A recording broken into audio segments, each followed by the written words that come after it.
Good evening, I'm Adrian Arsenault. Andrew is away. Tonight, a court appearance for an accused mass killer. It didn't look like he had a care in the world, and that was very upsetting for me. As Canada's Muslim community contends with the kind of hate police say led to this. We need to define Islamophobia and enforce the laws. No more thoughts and prayers will be accepted. It reminds us yet again, that there is a serious problem. Also tonight, Alberta enters stage 2, but can the province hit their next vaccination target? First dose demand is slowing. We need everyone to do their part. Plus, as Ontario gets ready to open, the province speeds up second doses in a race against the variant threatening summer. And a rare astronomical treat for anyone who is at the right place at the right time. We come around this corner and boom, there's this perfect lookout. And if you weren't, we've got you covered. This is The National. In London, Ontario, right now, there is at once a desperate need for healing and a push for answers after police say members of a Muslim family were targeted and killed because of their faith. The violence has shaken people all over this country and added to fear that was already there. Tonight, you'll see new examples of why. But first, we're focusing on the people at the heart of this: a mother, father, grandmother, and 15-year-old girl killed by a single brutal act. Thomas Degler with details of the suspect's court appearance day and how the family is being honored. As hard as this week has been for Sana Yassir, seeing her handmade ribbons appear all over London gives her strength. The purple resembles Yumna's favorite color, and then the green resembles Islamophobia. We see this and it gives us relief that we are being supported. She was close to the family. Yumna Afzal, Madia Salman, Talat Afzal, and Salman Afzal all killed Sunday. Their young boy Fayez still in hospital. The man accused of attacking them remains in this London jail. He appeared in court virtually. Few pictures have emerged of Nathaniel Veltman, and police in Canada don't always release mugshots. But now these court sketches provide a glimpse of what he looks like.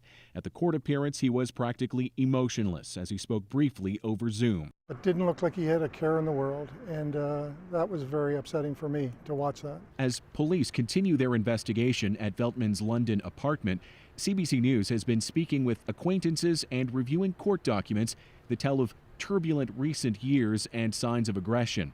Documents from 2016 related to his parents' divorce say he was prescribed medication and told to attend counseling for obsessive-compulsive disorder and depression. His mother stating he'd become so combative and argumentative, "I have to lock myself in my bedroom." In his hometown of Strathroy, police say his name appears in 14 incidents from 2016 to 2020. We spoke to a friend of the suspect who says he went fishing with him on this trip just 2 weeks ago. He says the man has a drinking problem and in recent days lost his grandmother who was supporting him financially. London police say the accused targeted the family because they're Muslim. I can confirm that this is being actively investigated as a terrorist act by the police authorities. He's charged with 4 counts of first-degree murder and 1 count of attempted murder. So, Thomas, I guess we're hearing from the suspect's family now too, right? Yeah, the suspect's father is telling the Canadian press this was a senseless act, but that's not the focus tonight here in London, Adrian. It is squarely on the family, the funeral set for Saturday, and events to honor their memory tomorrow, including Friday prayers for Friday prayer services set at the London Muslim Mosque. They coincide with a lifting of certain COVID restrictions, meaning more people will be allowed inside to pray. And then in the evening, there is an interfaith march that is being planned from the site of the attack all the way to the mosque, Adrian. It is sure to be a poignant moment. All right, Thomas, thank you. This next story has video in it that is offensive. It's hard to watch. We'll only play a short clip, but it's important to talk about because it illustrates the kind of hate many Muslim people regularly experience in this country. Magda Gebrselassie lays out 3 separate incidents that have happened in just the last few days. Holy shit, boys. It's an online video striking more fear in the Muslim community. The camera tracks a group of women out for a walk. while in the background, a voice calls for a repeat of the London attack. To see that, I have no words to describe the feelings of it. Saima Sarwar first watched the video while she was visiting the memorial site for the 4 victims. Police say the man who ran them down was moved by anti-Muslim hate. This video just adds to the pain. It makes you angry, you get shocked, but at the same time, it's like we kind of have seen it. We've been seeing it. Hate interrupted this online vigil too. Organizers say people started making racist and Islamophobic comments. Police in Waterloo, Ontario are investigating. It reminds us yet again, that there is a serious problem and it needs to be confronted systemically. Mustafa Farouk says after every attack on Muslims, hate is amplified in person and online. If you do see things that are dangerous, that are vile, that call for violence against any human being, please flag it for the authorities. His organization is calling for a national action summit on Islamophobia. So is Saskatoon doctor Hassan Masri.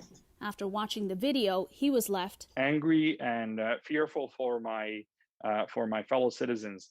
We need to define Islamophobia and enforce the laws. No more thoughts and prayers will be accepted. It doesn't end with these 2 incidents. Ontario Provincial Police are investigating another video in which a man references the London attack during an anti-immigration rant. That video has been flagged and removed. Magda Gebrselassie, CBC News, Toronto. There has been renewed scrutiny of Quebec's Bill 21 this week, the legislation that bans civil servants from wearing religious symbols at work. A law critics have said unfairly stigmatizes Muslims. Today, the province's premier responded. The Bill 21 has nothing at all to do with what happened in London, Ontario. Chief political correspondent Rosie Barton and the At Issue panel take that on and the calls for political action in the wake of the tragedy. That is coming up in about 20 minutes. Turning now to Canada's battle against COVID-19, a battle that could be entering its final phase. Emphasis on could be. Here's the situation in 2 simple lines. This is the rolling 7-day average of daily COVID infections in the 3rd wave, from some 8,700 at the mid-April peak to well below 2,000 today. And this is Canada's soaring vaccination rate. 63% have now had at least 1 shot, one of the highest rates in the world, neck and neck with Israel. Now, that success is driving reopening strategies across the country, including Alberta, which entered stage 2 of its aggressive reopening plan today. People there are now able to sit down and order right off the menu, even catch a movie on the big screen. Aaron Collins went out to gauge the excitement.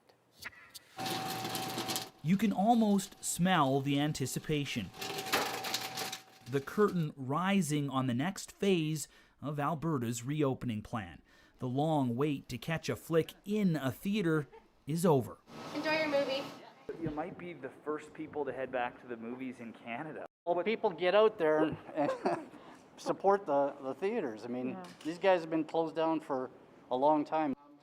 It's not just theaters that are back in business in Alberta today. Most everything from museums to casinos can open with limited capacity.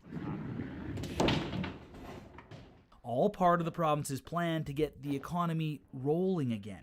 At this bowling alley, excitement at the prospect of opening up the lanes. We've been ready for 5 or 6 months, hoping and wishing we could open. So today, getting a chance to open is just fantastic. But not every place that can open up today is. Libraries in Calgary will open Monday, taking time to make sure they're prepared. Our staff are already busy getting things ready. It's like sprucing up the house for company, so we're pretty excited. The National Music Centre will wait even longer to welcome guests back. They plan to open to the public for free on Canada Day, but getting paying customers back in the door is crucial. We're excited, relieved, and anxious to get going again because our sector has really been negatively affected by the pandemic. The province wants all COVID restrictions scrapped by the time the doors open here. But to do that, they say 70% of Albertans 12 and up will have to be vaccinated by next week. And the Premier says uptake is slowing. We need everyone to do their part. So the full opening of our province is in the hands of Albertans, especially those of you who have been maybe a little undecided about getting vaccinated. So, Aaron, while the next stage of reopening clearly still a little uncertain, how eager were Albertans to embrace today's looser restrictions? Adrian, it's certainly not scientific, but by the lines here and the fact that the next movie is completely sold out, I think Albertans are pretty excited to get out of their house and do something, anything. And they can do more than just go to the theater. They can eat in a restaurant today, too. So lots on the menu for Albertans today. Okay, very briefly, what's a movie? It's The Conjuring, a horror movie, so kind of appropriate for the end of a pandemic, I guess. A little escapism, maybe? All right, Aaron Collins in Calgary. Thanks, Aaron. You bet. Ontario is proceeding more cautiously. It is easing into its phase 1 tomorrow, with things like patios and retail stores allowed to reopen at limited capacity. But as Jacqueline Hansen explains, health officials are already moving to contain the next possible threat. This is a test ride of Loft Cycle Club's first ever outdoor spin class, and they're going to great lengths to do it. It's almost 16 months of not being able to operate. We're just so excited to be outside and do something. Tomorrow, Ontario opens the door to some outdoor activities for small groups, a cautious step in its reopening plan, as it also tries to get ahead of the latest threat, the more transmissible and potentially more dangerous Delta variant. The variant that hit India so hard is here, and it is on track to be the dominant form of the virus this summer. But we believe we can control it with the right actions. As of Monday, in Delta variant hotspots, people who got a first shot of the Pfizer or Moderna vaccines on or before May 9th can sign up to get their second dose. It makes it such that the reopening is likely to be less tumultuous. And the more people we have vaccinated, the more likely we are to continue to move forward with those reopening plans. But there are questions from those who got the AstraZeneca vaccine. The government still recommends a 12-week wait between doses. This epidemiologist says the government should rethink that. We need to take a close look at who those people are who are having that delay, because again, it could be placing essential and frontline workers at increased risk as we move into the reopening. This Ottawa bookstore owner is worried the reopening won't last. It just seems to be locked down after lockdown after lockdown. He's eager to see his customers in person again. The website he built to sell his books has been a headache and a huge cost. That has cost me right now over $33,000 to do, and I haven't seen even close to that coming in. Reopening creatively is costly too. I'm just hoping that people show up and it's worth it. As the province hopes, the race to vaccinate also pays off. Jacqueline Hansen, CBC News, Toronto. Looking good. And Manitoba laid out a vision for its reopening plan today. Like Ontario and Alberta, the plan is tied to people rolling up their sleeves. The key to reopening safely and staying open is you getting vaccinated. Not once, but twice. Well, the Premier got his second jab today. Stage 1 of the plan can begin if these targets are met. 70% of Albertans 12 and up have had at least one dose, and over 25% have had a second dose by Canada Day. In Europe, the World Health Organization is urging caution ahead of the summer holidays. Whilst we should all recognize the progress made across most countries in the region, we must also acknowledge that we are by no means out of danger. As Europeans prepare for summer travel, the WHO warns vaccination rates in the region are still too low to protect against another surge, particularly with the rise of the Delta variant. The organization says only about 30% of Europe's population has received a first dose. Strict health protocols were enforced today when Justin Trudeau landed in Britain, his first trip abroad since the pandemic set in over a year ago, and the first G7 meeting in 2 years. Evan Dyer is following the Prime Minister as pressure grows on Canada to help vaccinate other countries. After 2 years of enforced separation, these leaders have a lot to talk about. The pandemic, of course, not just on the agenda, but affecting every part of this summit, held in the country where the Alpha variant first appeared. Prime Minister Justin Trudeau will begin every day in England the same way as everyone else at this summit, sticking one of these up his nose and down his throat. He then has to put that in a test kit and wait 30 minutes for a result. If the result is negative, he has to register it with Britain's National Health Service. Only when he gets an email back is he even allowed to leave his room. The leaders of the rich Western nations know they face criticism for monopolizing the world's vaccine supply, and two have already announced major donations. The United States will purchase 500 million doses of Pfizer's COVID-19 vaccine to donate to nearly 100 nations that are in dire need in the fight against this pandemic. That's a historic step, the largest single purchase and donation of COVID-19 vaccines by any single country ever. And the host, Britain's Boris Johnson, today pledged to donate 100 million doses by the end of the year. But what we want from the G7 is an agreement to go further.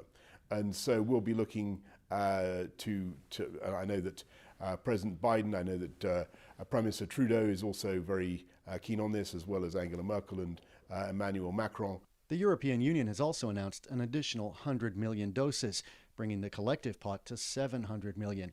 But the G7 aims to hit around 1 billion doses by the end of the summit. That leaves the G7's other members, including Canada, to make up the other 300 million. Canadian officials say they will have an announcement before this summit ends on Sunday.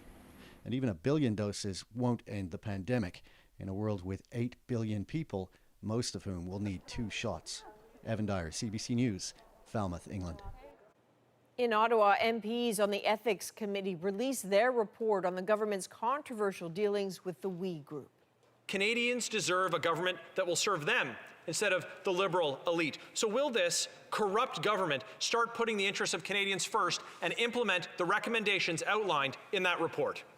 One recommendation, the committee wants better screening of ministers for conflict of interest ahead of cabinet decisions. Former Finance Minister Bill Morneau was found to have breached the Conflict of Interest Act when he took part in discussion of a possible contract for the We Group.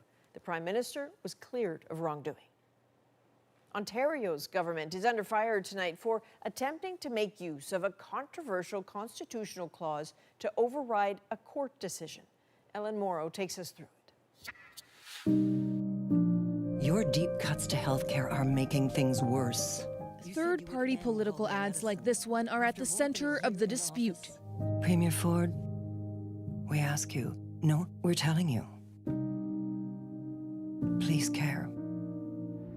Today, for the first time ever, the Ontario government invoking the constitutional notwithstanding clause, overriding a legal judgment that a law passed by Premier Doug Ford's government extending limits on spending for those ads is unconstitutional. The Protecting Elections and Defending Democracy Act would restore responsible guardrails to ensure wealthy elites and special interest groups and corporations won't drown out the voice of individuals. The notwithstanding clause allows governments to go around the Charter of Rights and Freedoms and the courts. Ford threatened to invoke it once before in a fight over the size of Toronto City Council. He had an instantaneous reaction to court rulings that went against his political preference. That instance and this instance are in the electoral context. Yeah, Doug Ford, I'm a little pissed.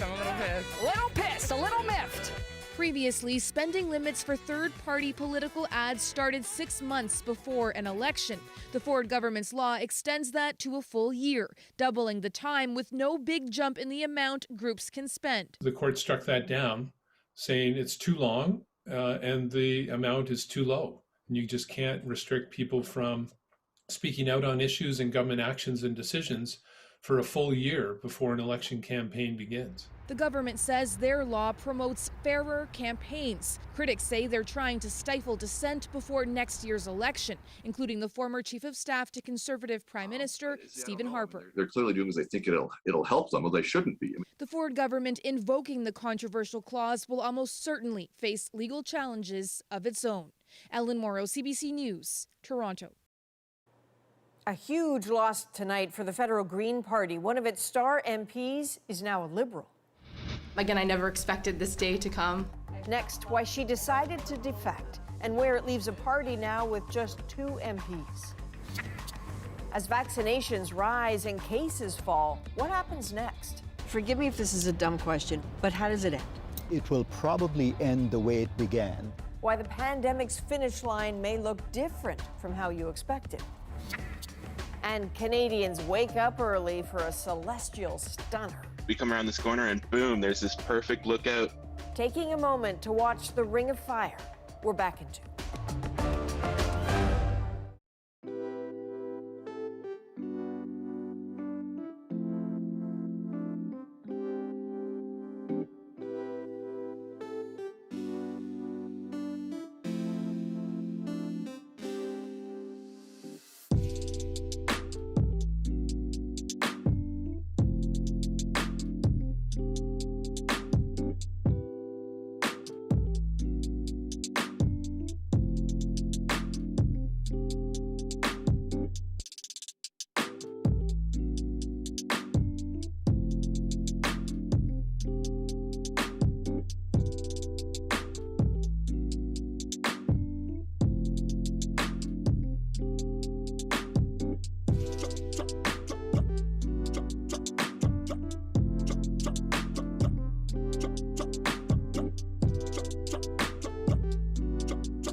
Former Canadian Forces reservist Patrick Matthews has pleaded guilty to multiple charges in the United States related to his involvement with a neo-Nazi group.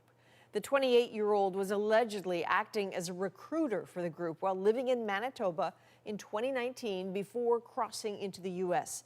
He was arrested in Maryland and accused of illegally entering the country while possessing weapons with the intent to commit a felony. He will be sentenced in October.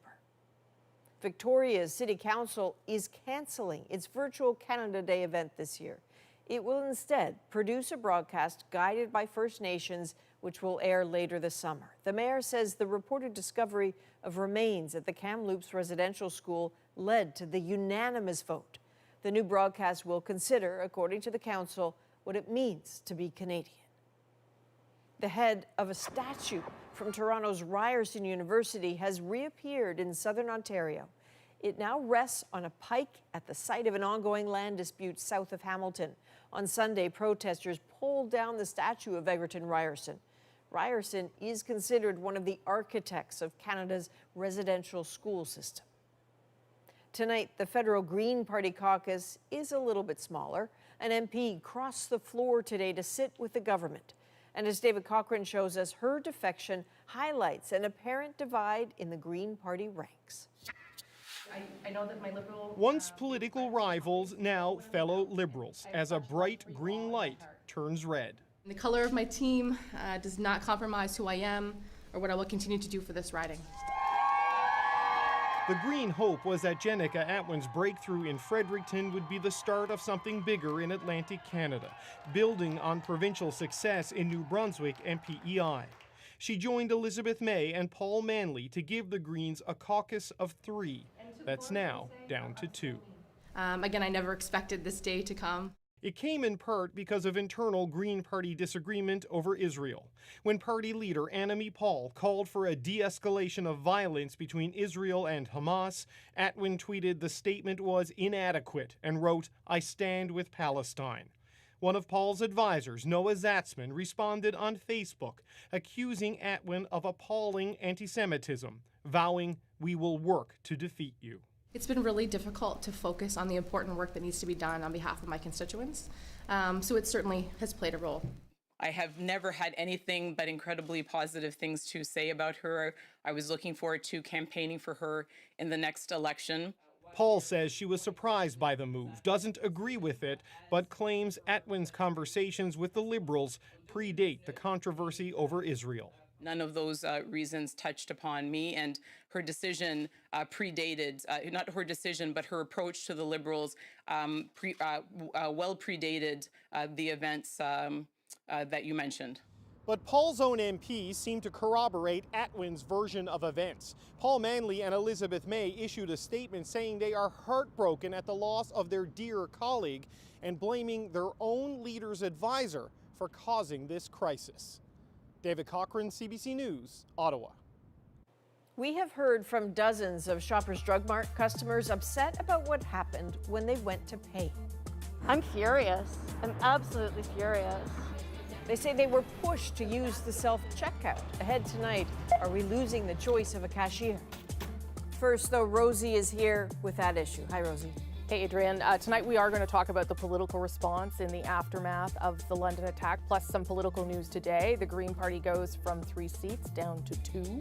I think this is a positive thing for my community. What Jenica Atwin's floor crossing means for the future of the Greens, that's all coming up with Chantal, Andrew, and Althea right after this.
This killing was no accident.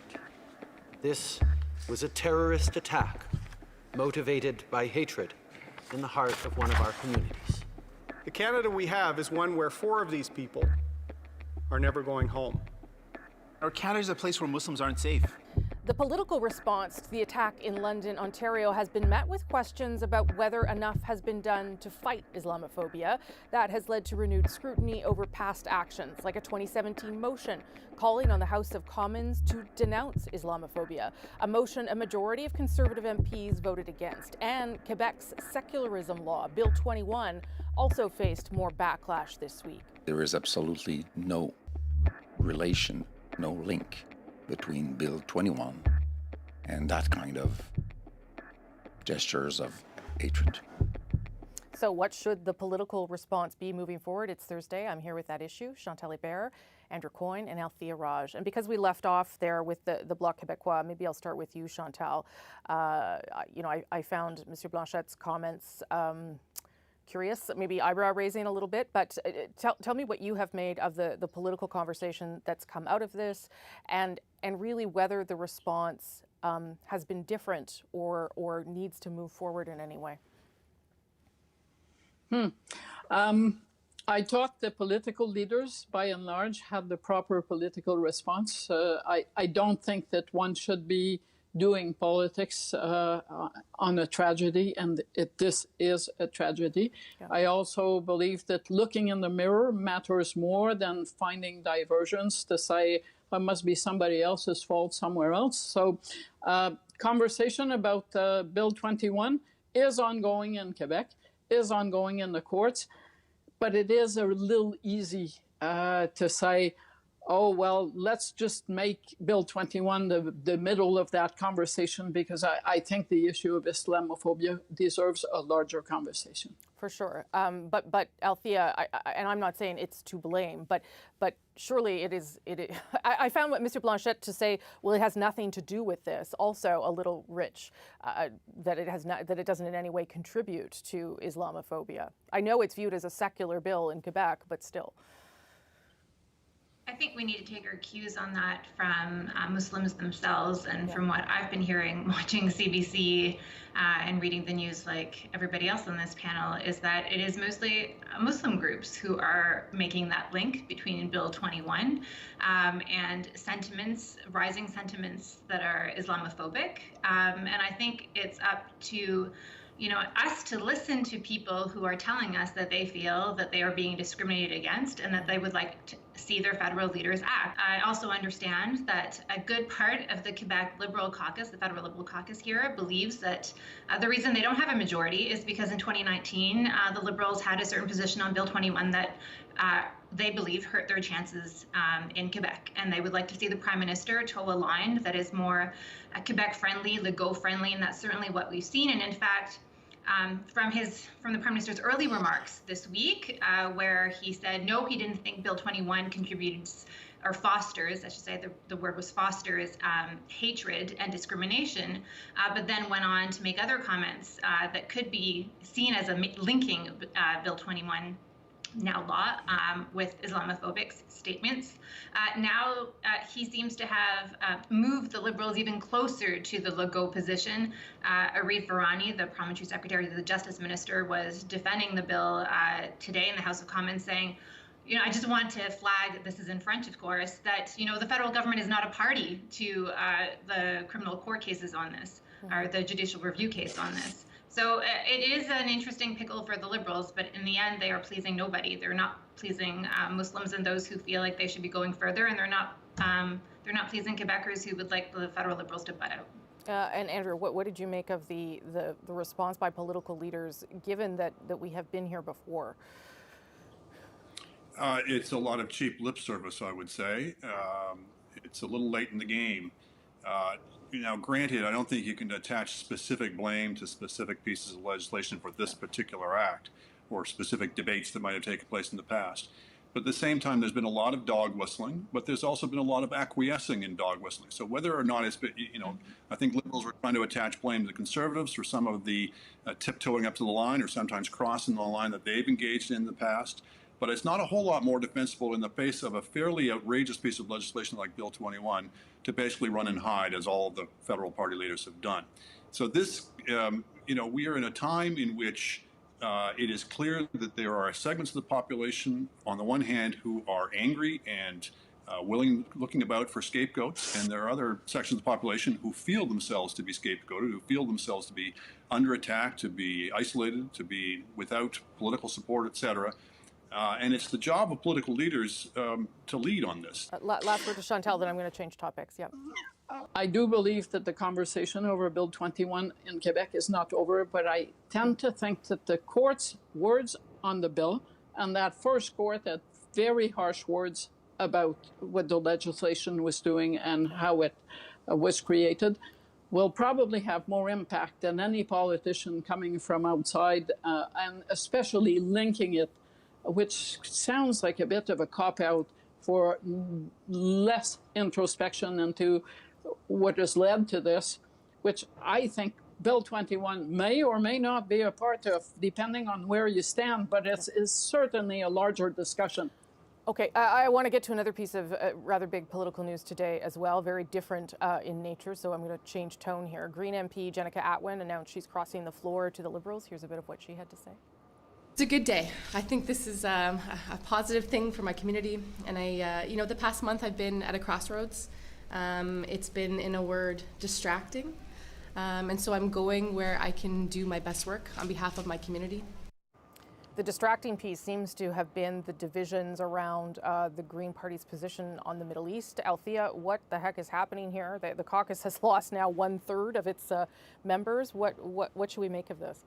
It's a probably politically smart move for her. She may have a better time holding the seat as a Liberal. It is not an easy move, though. She is very vocal on certain issues that she will find are not shared with many of her Liberal colleagues, notably on the Middle East issue. She could cause her new leader, Justin Trudeau, a lot of trouble on that very issue, because she is certainly not aligned with where Liberal Party policy is on that. Never mind other things such as, oil pipelines and whatnot. So it's not going to be an easy transition. She's probably going to be like a Nathaniel Erskine Smith MP. Two of them are pretty close, actually. It's a great day for the Liberals.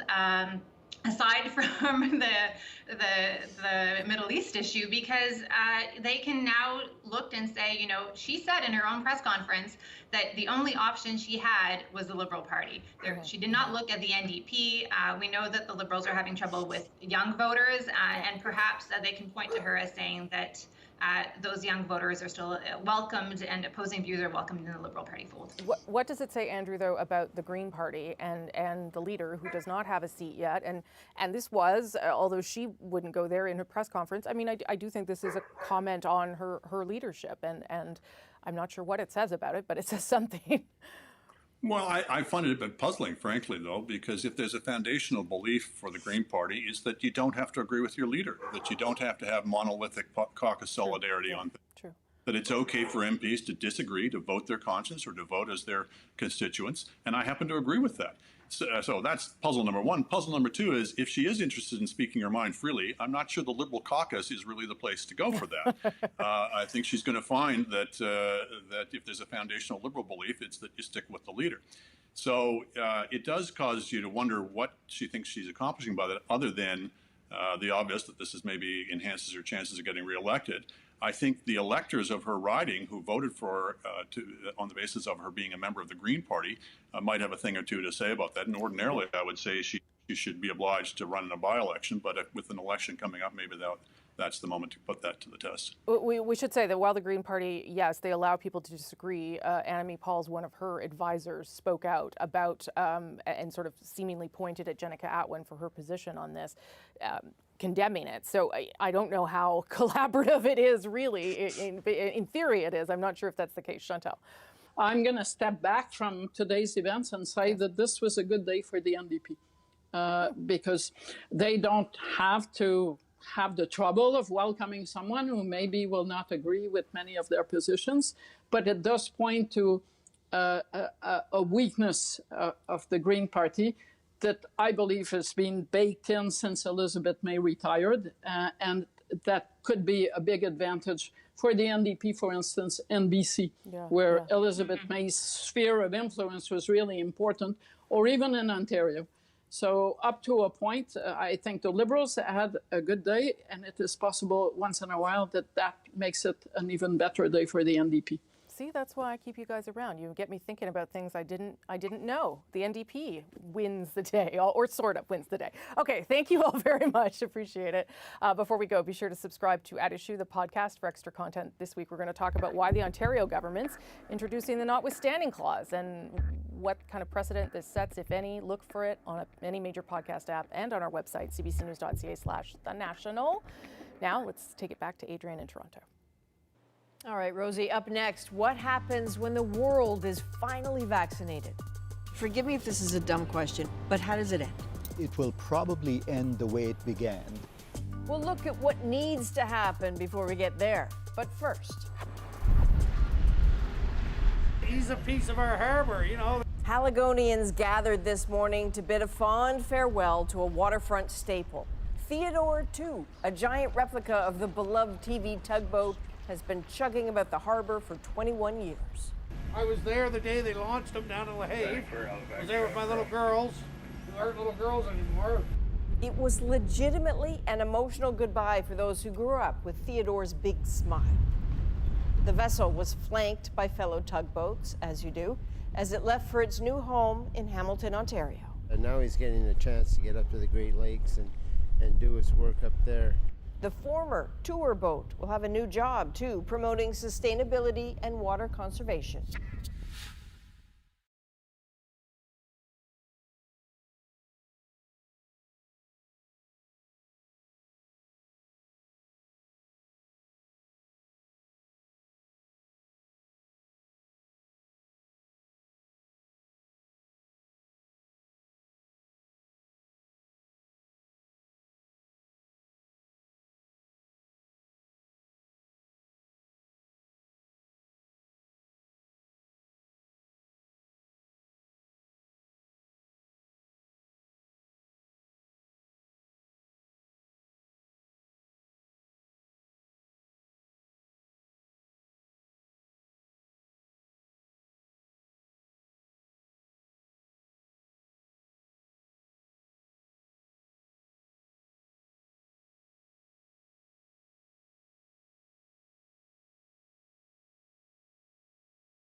Welcome back. After a slow start, Canada has become a global leader in COVID-19 vaccination.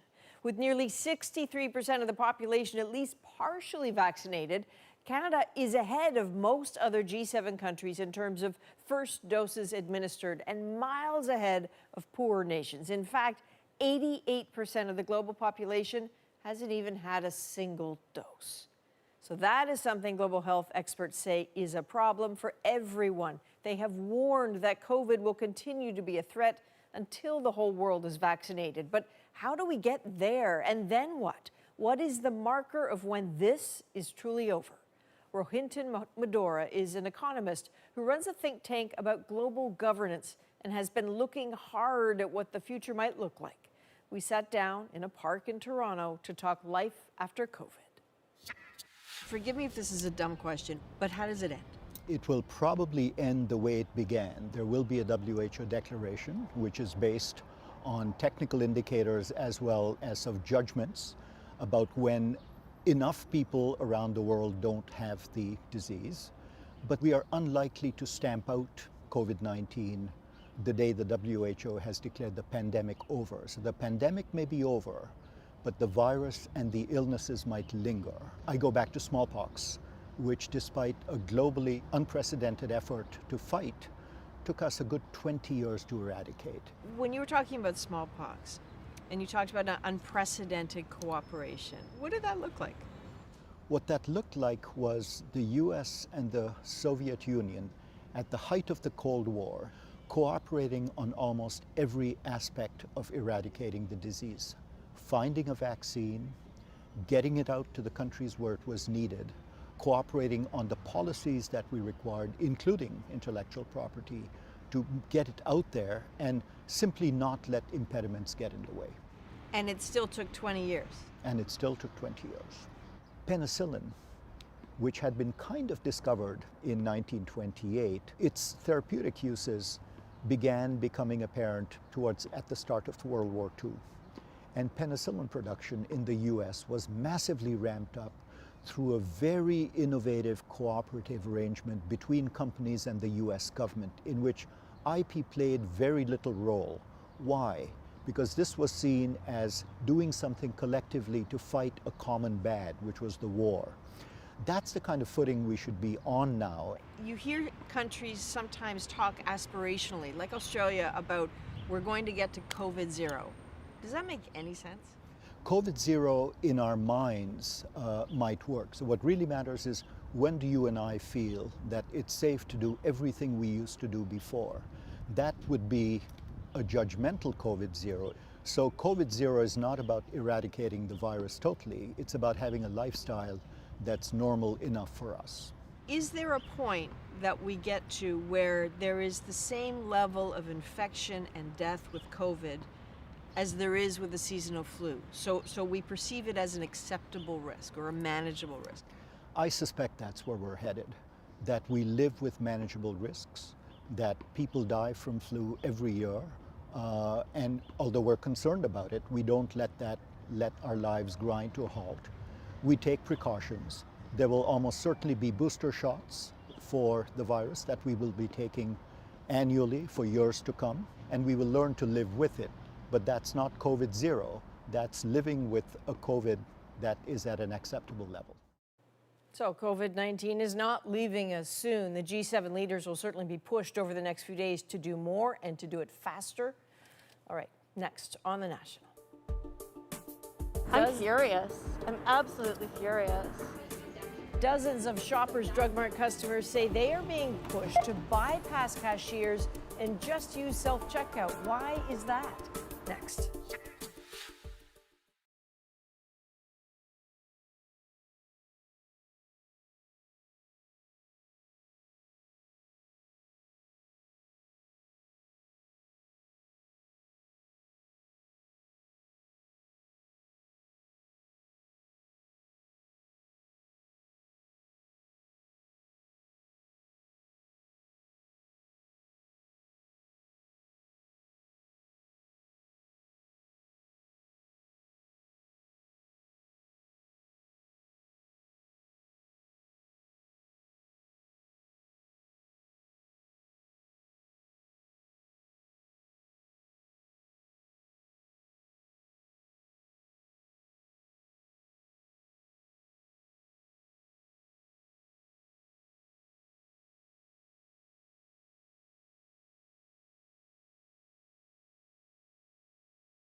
Welcome back. Well, clearly the pandemic has changed shopping. And while online shopping has seen big increases, those heading to stores are seeing more self-checkouts. But one chain's being accused of pushing customers to use them. Diane Buckner shows us. These longtime Shoppers Drug Mart customers are not happy. I'm furious. I'm absolutely furious. All of a sudden, they were like, if you don't have cash, you have to go through self-checkout. The couple are union members who avoid self-checkout in order to support workers and jobs. And they say they had the same experience at another Shoppers in the Toronto area. It was the same situation there, a very flustered older lady working the cash register telling people, we're sorry, if you don't have cash, we can't take you here. They say that means in order to check out with a person, they have to ignore public health recommendations to use a contactless payment method, such as tap. And they're not the only ones with complaints. CBC News has heard from dozens of Shoppers customers right across the country saying they were made to feel they could only use self-checkout. I did go over there because I could see that they're not going to check me out unless I've got cash.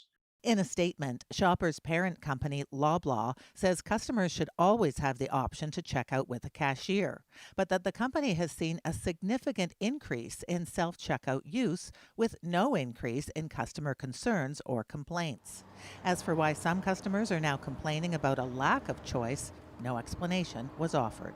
We'll see how it unfolds. This consumer behavior analyst says once the pandemic ends, acceptance of self-checkout could very well decline, as people may become more concerned about preserving jobs and eager to interact with friendly cashiers once again. I have a feeling that that backlash against automation is really going to be evident when we come through to the end of this COVID period. These Shoppers customers say their experience, whether it was policy or not, means they won't be back. I'm not going to spend another penny in Shoppers. They say they'll take their business to stores that offer them the service that they want. Diane Buckner, CBC News, Toronto.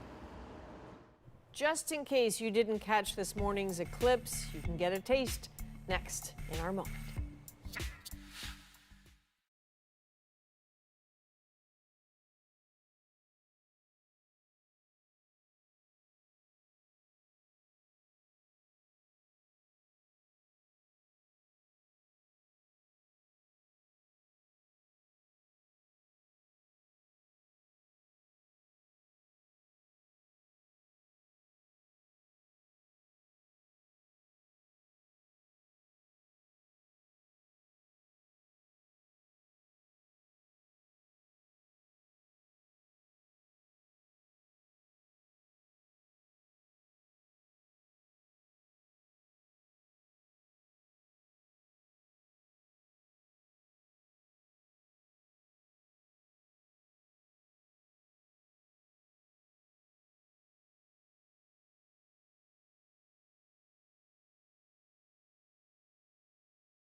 This is early this morning. I confess I completely missed it. I was fast asleep. But I missed when the sun and moon combined for a few brief minutes to create a dazzling display, a rare annular solar eclipse. So early risers in just a few parts of the world got to experience the celestial sight. And for many, it meant a lot. And tonight, it's our moment. I didn't know exactly if it was, if the sun was going to be on this side or over here, but I knew that this sort of trajectory was going to give me that shot. I've done this several times, this sort of thing, but I've never been this close. So a partial solar eclipse is very cool. You see the sun in a shape that the sun is not supposed to be in. I try to take a few moments to enjoy it. You can see the clockwork of the solar system sort of unfolding right before your eyes. The lookout spot was maybe like 5-minute hike or something, and the sunrise was just starting to crack. You come around this corner and boom, there's this perfect lookout. As you really are seeing this crescent solar sunrise happen. I was wearing four sunglasses because I didn't have proper eye safety wear. I just really it was really refreshing, resetting almost. We're gonna get out of this pandemic. We're gonna move forward with life, and it was just super hopeful, and it was awesome. And Nick says a big shout out to the 10-year-old boy who was there before he got there, who had a better map, a better location, and had made an eclipse viewer on Zoom class. That is a national for June the 10th. Good night.